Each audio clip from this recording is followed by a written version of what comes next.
In this video, I'll give a quick demonstration of our Press Operator Controller, a fully localizable example front end for controlling and monitoring Harlequin Direct instances and managing the submission of print jobs. As you might expect from an example, we supply both the pre-built Windows application and its source code so that OEMs can use it as a basis for their products and make changes as required.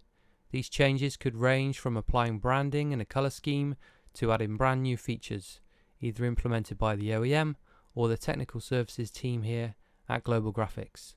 Before we start, I should clarify that you'd normally be using the Press Operator Controller to drive your digital press, streaming Harlequin Direct output directly to the printhead electronics, but for the purposes of this demonstration, I will be outputting to TIFF files so you can see what's happening.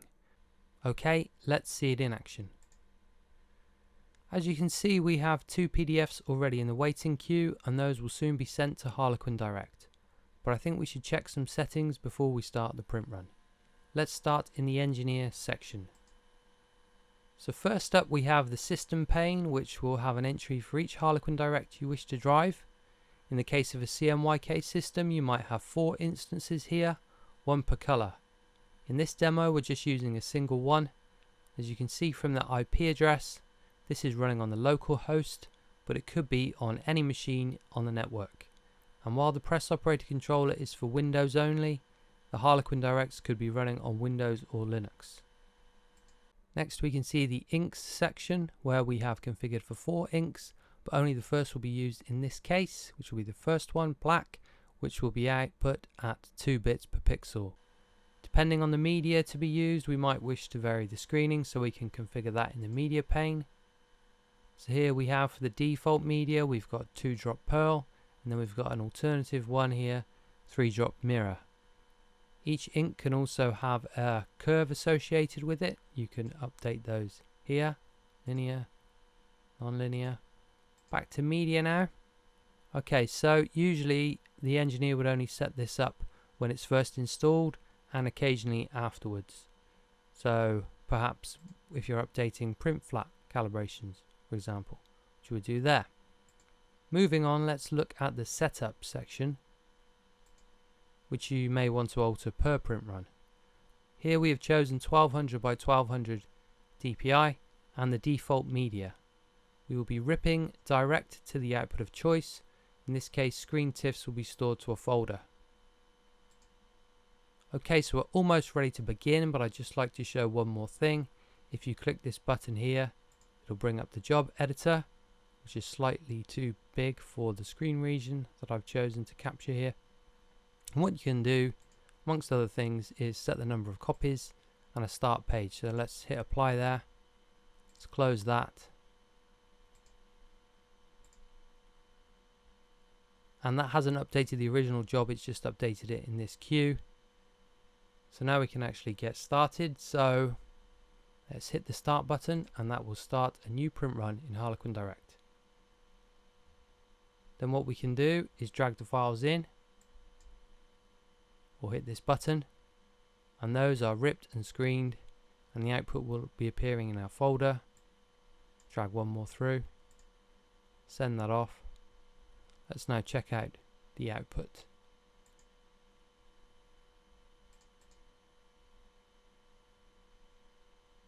So for this first page, we zoom in here,